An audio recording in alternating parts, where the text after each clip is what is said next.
Do you think that there's a specific agenda being pushed to make Black women look a certain way and and in a certain light? And an example is Woman King. In my opinion, I feel like that they portrayed the women as very masculine. Wanted to know your opinion of that. Do you agree? Yes, part of this agenda to homosexualize and lesbianize and transgenderize our children is to distort the images of Black men and Black women. They basically want us to trade places. They want the man to be effeminate and they want the woman to be masculine. They want the woman to lead because the white man is not threatened by the Black woman. He's threatened by the Black man. So they would much rather have the woman in charge because they can control her. And if they can get the woman to participate in the emasculation of the Black man, then that's all the more better. I don't like the roles that I see Black women in. I believe Black women are the only women in this country who have been victimized by femininity. And what I mean by that is the Black woman has been stripped of her femininity. The Black woman is the only woman in this country who has to be tough.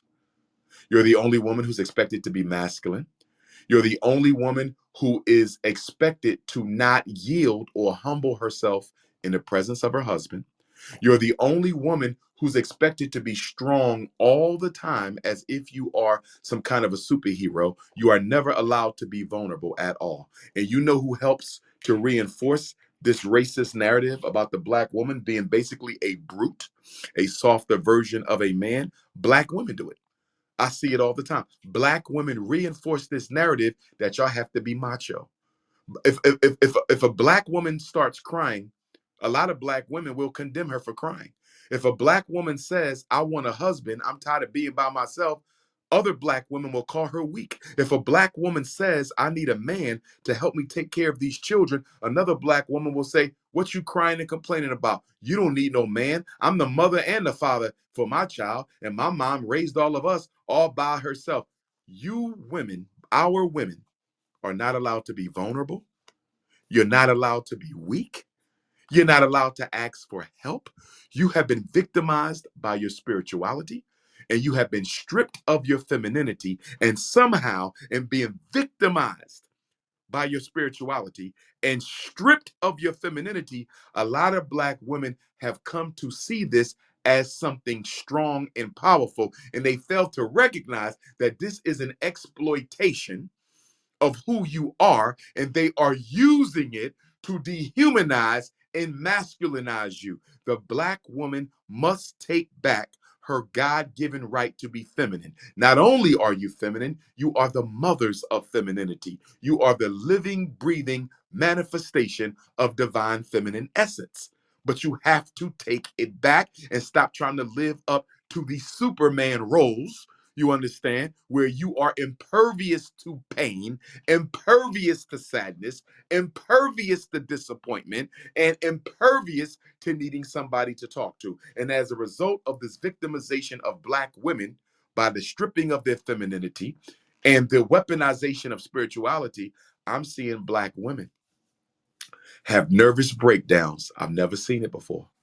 I'm seeing record numbers of Black women ending up as alcoholics and chain smokers and hard drug users. You know why?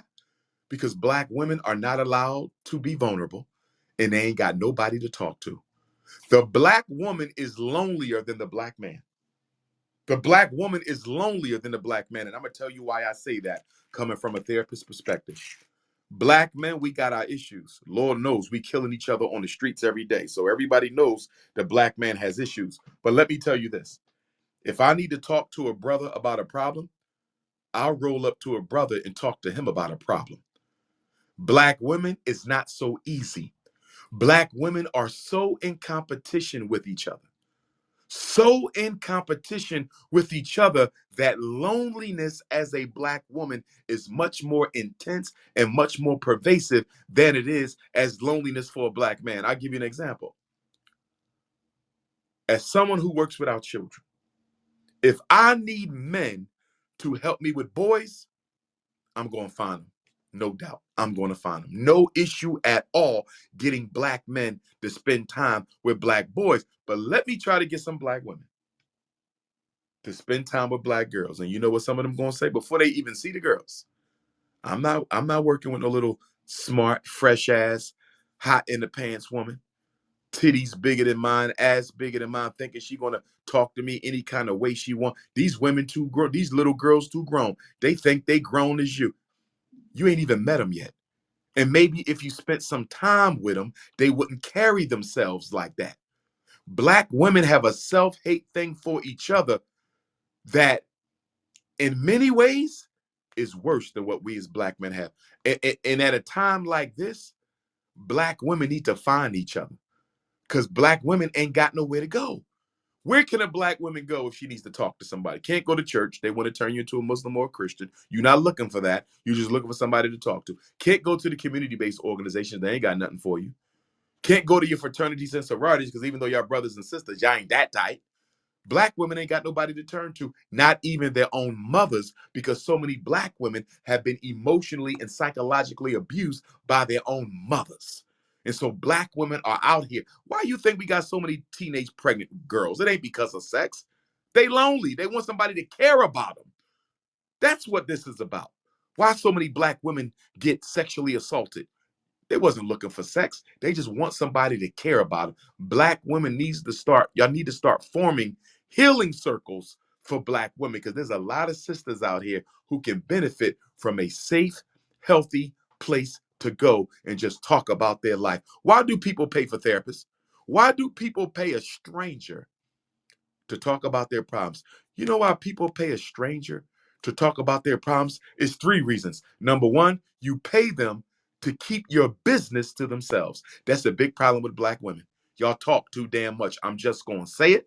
I know some of the sisters in the chat don't want to hear it, but I'm going to be honest and y'all know it's true. Y'all talk too damn much. When a girlfriend tells you her personal business, you have no right to go home and share it with your man. But that's exactly what y'all do.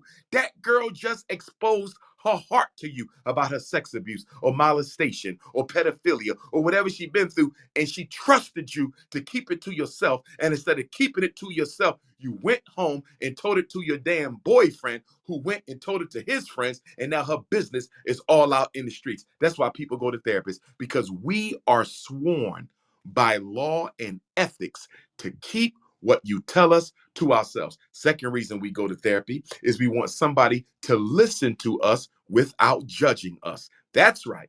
Without persecuting us. All you need to get over. All you weak. All you didn't sin. All you done broke God's commandments. You not who your father was. You not who your mother was. Listen, we all fall short. We all make mistakes. Ain't none of us on this planet who is not a living contradiction. We are a work in progress. We are born to be works in progress. If you want to talk to somebody about the problems you have, why the hell would you talk to somebody who ain't going to do nothing but judge you and condemn you the entire time that you're telling your narrative? That's the second reason, to not be judged and condemned. And the third reason people go to therapy is to get some honest advice that is not colored by personal agenda. What do I mean? You a black woman, you talking to your girlfriend about your husband, but she got a secret crush on your husband. She's telling you to break up with him. Girl, he ain't no good. If he cheated on me, I'll leave him. You weak, you bad, you this, and you end up leaving him. And guess what? 6 months later, guess who's sleeping with your ex-husband? Your damn girlfriend. Her advice was colored by a personal agenda. And that's why people go to therapy. That's why people would rather talk to a stranger than a cousin, an aunt, a parent, a next door neighbor, a best friend, a frat, a soror, because they can't get confidentiality with us. They can't get a safe space without being judged, and they can't get somebody to give them some honest advice that's not being colored by their own personal selfish agenda. That's powerful, brother.